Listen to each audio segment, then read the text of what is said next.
I'm Aryeh Schwartz with my co-host, Rachel Galligan, and welcome to the Winsidr Show, where it's all about the W. We're talking about the players that have been dominating this WNBA season so far.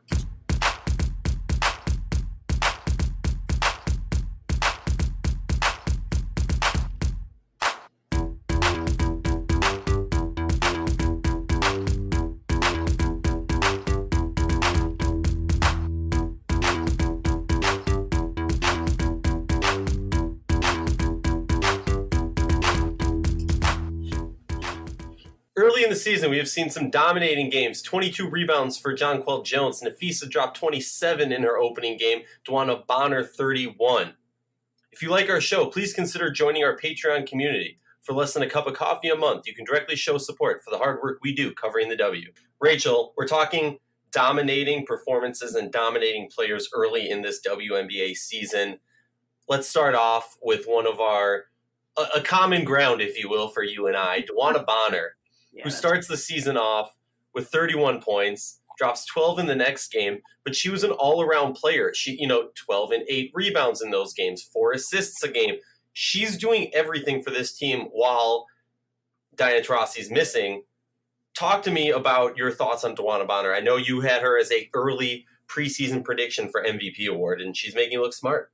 Yeah, I mean, I think it all started, especially with last season, what she was doing, even with Taurasi on the court. Bonner really just showed, and all facets of the game, what she's capable of doing. I mean, she really does bring so many elements with her length and her ability to score it. And, at this time, early in the season, there's about 3 players. There are 3 players averaging a double-double. She is one of them, coming in at about 21 and a half a game and 10 rebounds. I mean, those are really high numbers, and those are high numbers to maintain. And I think when you don't have Taurasi in the game, you do look to Bonner more.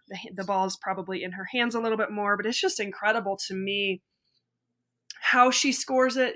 She's very versatile, how savvy she is with the ball in her hands. I mean, right now, if you had to pick an MVP in the league, I have to go with her. And now again, we're 2, 3, 4 games in, but she's just elevating her game to such a special level. And I just think, it's only going to continue to get better throughout the course of the season, even with Taurasi returning. Oh, I agree. And the thing is, when Taurasi returns, that just means you can't give more attention to Bonner. And you also let's not forget there's some other very talented players on this roster. You got Brittany Griner, you got these young players, these rookies coming in, and I expect, again, I've been saying this from day one of Taurasi's injury announcement. This is only better for the team because now you have an opportunity to get more minutes for the young players, get these options, see what they can do, see what they're going to do. Trial by fire or whatever the phrase is. I'm going to mess it up no matter what. But I'm excited for this Mercury team. Dwana Bonner has been dominating.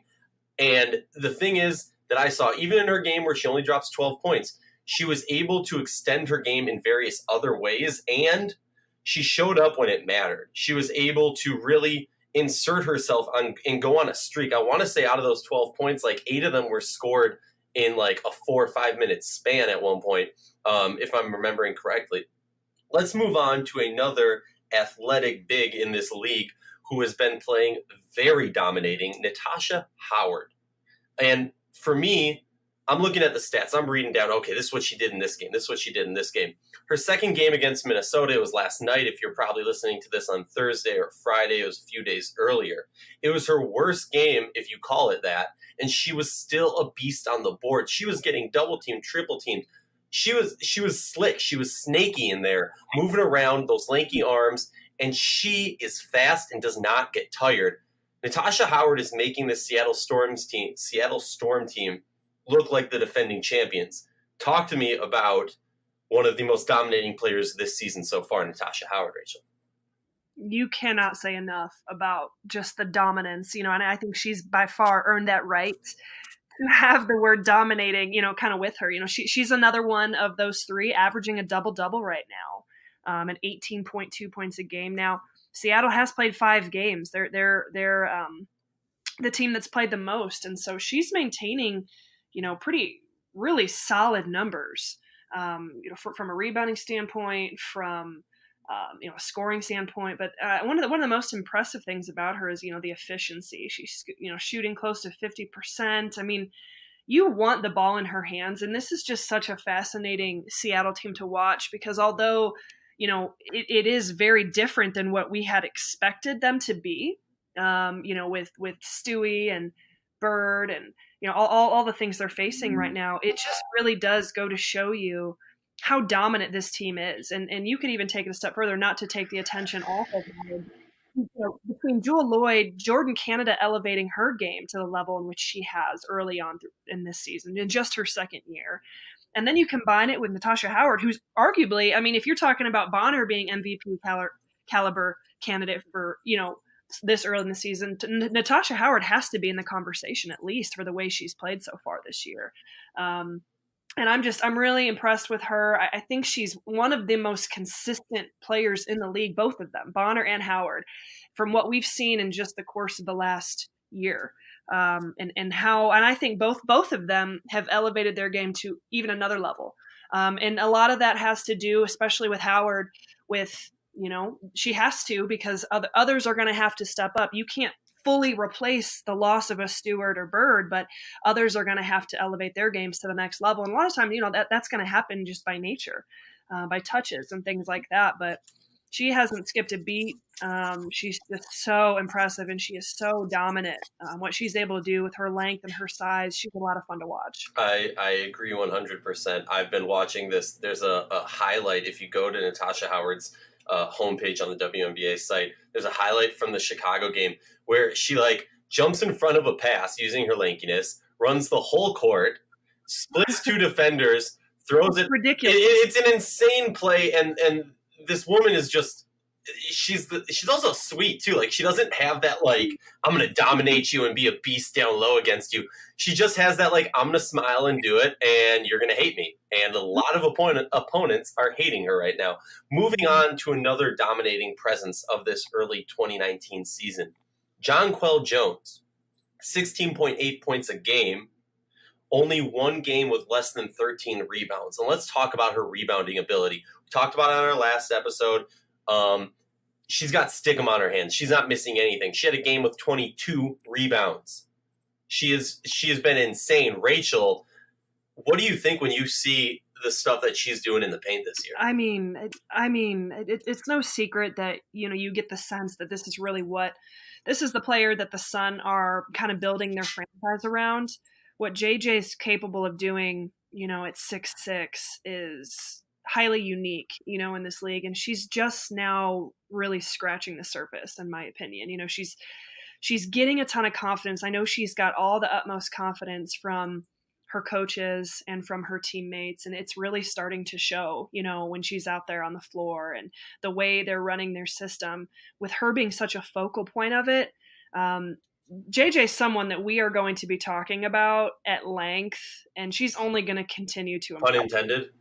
I mean, I just think she's only going to continue to impress us, as the course of the season and the next few years go on. I mean, she is a special dominant interior presence that is able to face up. She'll take you off the bounce. She can stretch the floor. She can do so many different things. She's not one or two dimensional. And that's what's the most incredible thing about her, with her size and, and just how active she is on the glass. She creates so many opportunities for her team, and she's becoming such a presence inside that's demanding so much attention from defenses that it's creating other opportunities for players like, obviously, Courtney Williams, I'm very high on Courtney Williams and her dominance and just as one of the top guards in this league. But JJ is there's no doubt, the focal point of this Connecticut Sun kind of offense franchise, if you will, and we're just now really seeing kind of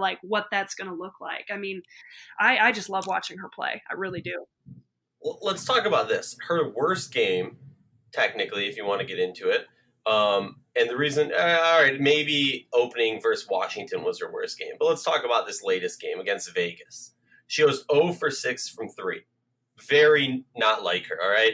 She's 6 for 6 from the free throw line, 13 rebounds, 3 steals, 3 blocks, all right, for 16 points. That's the type of player I like on my team. she's stuffing the stat sheet all over it. All right. You can't get better than that when you're talking about a dominating player. She's doing everything. Another player who's been quite dominating so far, Chelsea Gray. In her first 3 games, Rachel, okay, starts off a little slow, 8 points, then 16 points, then 29 points, and steady with 4 assists in each of those games, and only 6 turnovers total. I mean, for me, at her position, for her to have the ability to be putting up those points, I mean, by that number, I might not be a genius, but by that number, I'm expecting her to double 29 next game. That's just my take. You know, I was surprised that 29 was her career high, to be honest with you, because I think I was too. Yeah, I was a little bit surprised to hear that. Now, I feel like last year was a little bit more of a quiet year for Gray. You know, we did see some dominating performances, but it was really 2017. Remember, you know, where she was just so dynamic and she was having so many games, you know, in the upper 20s that it just felt like it was, you would just kind of expected it. And now, you know, Derek Fisher was quoted recently of just kind of saying, you know, she really took some time, you know, when she got back from overseas to work on her conditioning, to get in shape, all those things. And it was going to take a few games, but he wasn't surprised to see that sort of offensive output that, you know, she showed against the Liberty the other night. And I think that's really telling because she's obviously put a lot of work into the off season. I mean, off season since they don't really get one, but you know what I'm saying. She looks like she's in better shape. She looks like she's got a ton of confidence out there right now.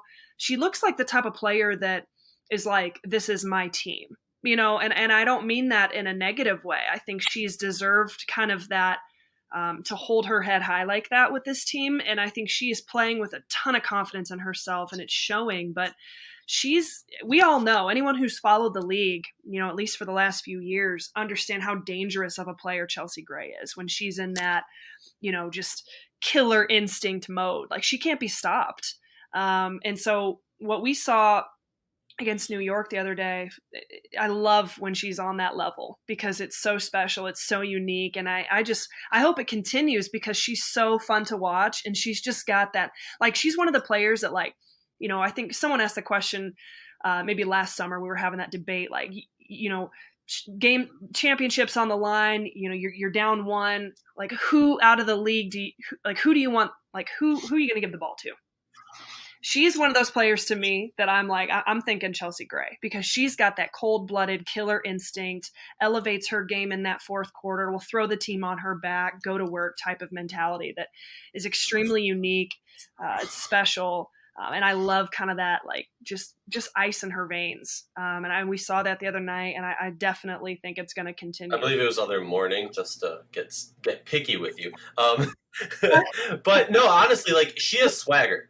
And she's got it on the court, and when she's vibing, it's hard to stop. Here's something that I thought was crazy, because hearing you talk about the same thought process that I have, which is you always think about how was 29, like you see these big numbers from her and you forget, you know, you expect only that from her. I do want to throw something out. In 2017 and in 2018, she averaged 14.8 and 14.9 respectively points per game. I was shocked to see that. So far this season, she's averaging 17.7. I like to see that. We also, I don't know if you remember this, in the presser following the LA Sparks loss to the Washington Mystics in the playoffs last year, Nneka and Candace both sat there and basically said, next year is Chelsea Gray's year. We've been saying that she needs to step up and that, you know, she needs to understand how good she is. And this coming year, that's going to be the year that she does it. So I'm excited to see what that means further down the road. Well, no, and I'm glad you brought that up because it does it. You really get the sense that is the ownership she's taking. And just to add one more point, what she's doing from a numbers perspective early is really impressive. She's being so efficient with it. From the guard position, shooting well over, 40%, which is impressive. But, she's shooting 40% from the 3-point line right now too. And those are big numbers. One of the best free throw shooters in the league. And, she gets there, a pretty decent amount because the ball's in her hands. And she's off to a tremendous start so far this year. Yeah, we'll see. We'll see how that carries the team. Let's talk about another player who I might get some flack. Some might call me a homer for throwing her in this. Nafisa Collier, I'm throwing in this, all right, because she has sandwiched her 2 bad games with 2 great games. Opens the season with 27 points. Next game 9. Next game 5, and then last night, or depending on when you're listening, a few days ago, 17 points in the loss to Seattle. But what I saw from her showed me that she has that element to be a dominating presence for the rest of the season. She was shut down early in that game. Alicia Clark was taking her to school, giving her that rookie treatment, just dominating her whole first half. Second half, she comes out with a completely new swagger. You and I were texting about it, how the rookies from Minnesota played bad in the first half and responded so well in the second to bring them back into that game and make it a game. Her confidence going into the paint is undeniable. Nafisa is pro-ready and is ready to be a dominating force for this Lynx team when Sylvia Fowles isn't up there. And I'm just going to give a spoiler. Sylvia is not on our list right now. And that's shocking to me, but stats don't lie. She has not been dominating so far this season, so we couldn't throw her on the list. Talk to me what you like so far about Nafisa and what she's doing for this Lynx team. I love everything about Nafisa. I can't believe she was as low of a draft pick as she was. To be completely honest with you, I think she's one of the most pro-ready bodies and athletes and just skill-wise players in this class. So she's a special breed. She truly is, and I don't think you deserve any flack for it. I mean, she's up there tied for the leading the Lynx in scoring with Sylvia Fowles. I mean, they're both averaging 14.5 a game, which is different because this is just and to kind of get to your point about Sylvia, like the Lynx are winning. Granted, they lost to Seattle, but this is a team that's kind of rebranding in ways and reestablishing what it is. But the most impressive thing about the Lynx is their balanced scoring 4 games in.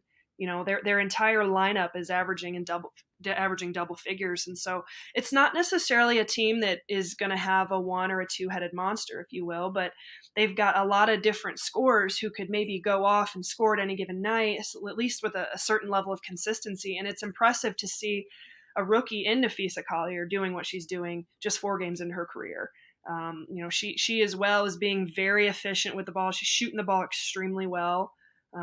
She's using her length. She doesn't look like a rookie to me. She just doesn't. And especially when she kind of gets that like extra gear that she can take her game to. And we see it in flashes and she can score in bunches. And I think that especially the last 2, even with Seattle on that loss, I have seen, because I didn't really see the first 2 games, I'm just being honest with you, but the last 2 that the Lynx have played, her confidence has jumped tremendously in each one of them. Her comfort level on the floor, out of all the rookies, she looks the most comfortable out there. And that's why I'm watching her and I'm thinking, man, I'm having to remind myself that she's a rookie, and it's surprising to me. So I think she deserves to be in this conversation in terms of dominant players. Because she is dominating in her own way. And you could even say, okay, dominant rookies. She's the most dominant rookie, in my opinion, right now. By far. And honestly, I was going to make a comparison. A lot of people last year, Asia. Let's talk about a player who is dominating. And when you're describing what you're seeing in Nafisa, I'm hearing a lot of Ariel Atkins similarities. Sure. The way that she just came in, asserted herself, I'm ready to play. Maybe, Collier got a little bit more attention because that monstrous first game. But you talk about a player who's just going to steadily chug along. I'm seeing that. Another point I want to make, hearing you describe this, am I crazy, or is this Minnesota Lynx 2019 team starting to have a lot of similarities to the Connecticut Sun?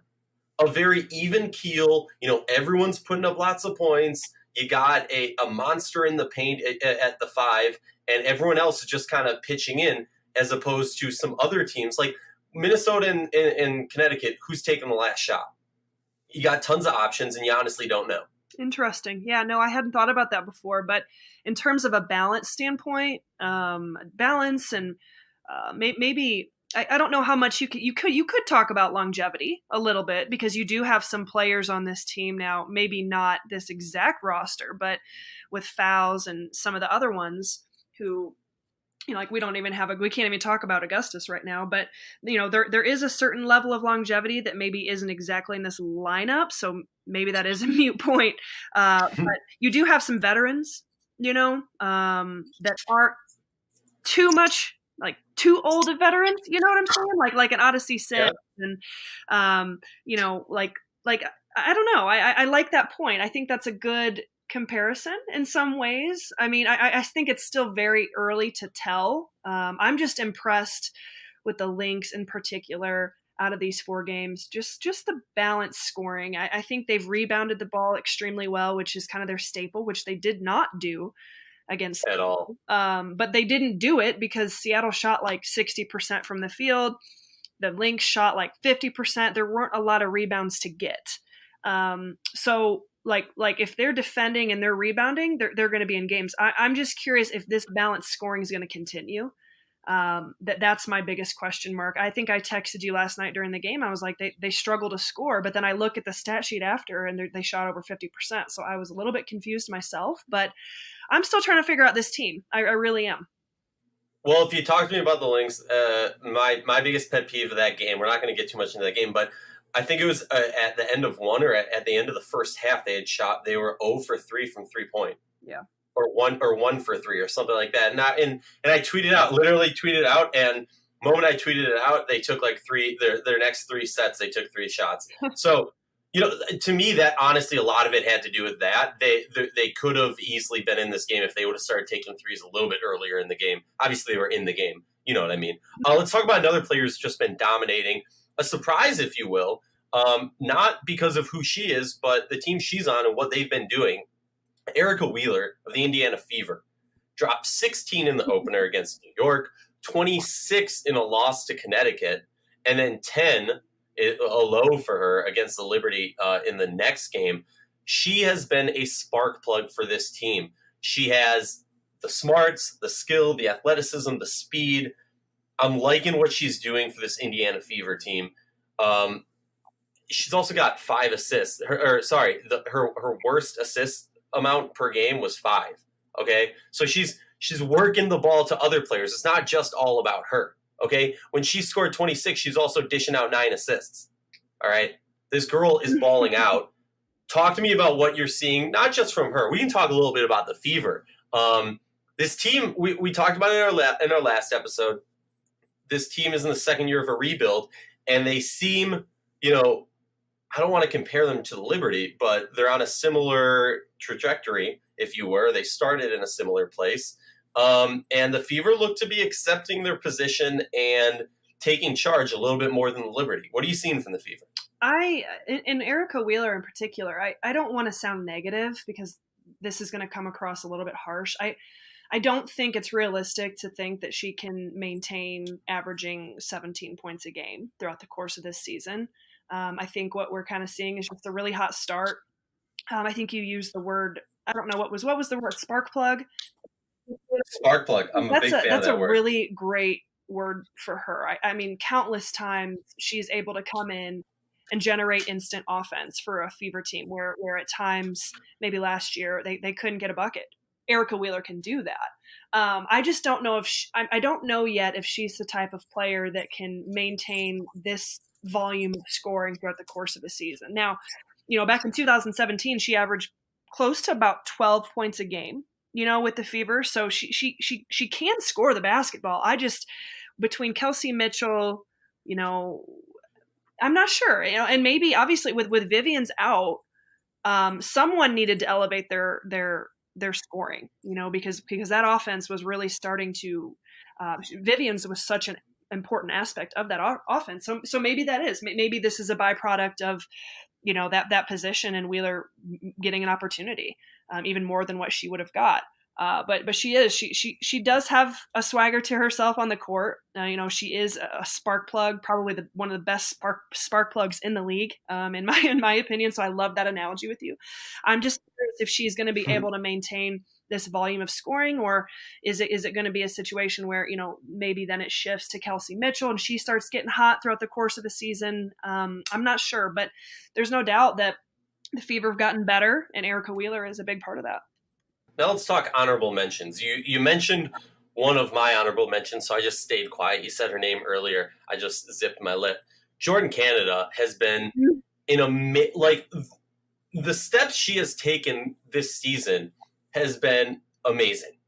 This last year, I mean, if you listen to the show, last year we were hyped on her speed, her defensive effort, her playing smart, but still at times it seemed, rarely, but at times she was a little bit too fast for herself and she'd make those youthful mistakes. She has cleaned that up big time and is looking like a starter for a defending champion team right now.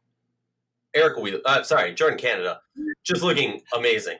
I love Jordan Canada. Sorry to cut you off. I really, really do. I mean, I've followed her career, through her time in college, and I just think she is such a special guard. She's got such a tremendous IQ, and now that she's been in the league for over a year, she's literally under the greatest point guard of all time's wing, learning from her every single day. I mean, I don't know. I think she is so special. She's got one of the best IQs and understanding of space and when to get her shot off and when not to. And she'll make some moves around the basket to be able to get her shot off, over 6'5", that they are so acrobatic. And you're like, oh my God, how did she do that? She's going to have such a great career in this league. I really do feel that. She's playing at a high level. She's another one of those where it's hard to believe she's just in year 2 because of just what she brings to the court. And I think given the circumstances with the Storm this year, with Bird being out, and she's just been inserted into a role that it's going to make her grow up that much quicker and even faster. And it's just going to be to the benefit of the fans who get to witness her, because she's a really special player. Oh, completely agree. And if I remember correctly, you were pretty hyped on her. I remember you texting me and telling me if you have the pick, you go with her over Kelsey Mitchell last year. So just saying.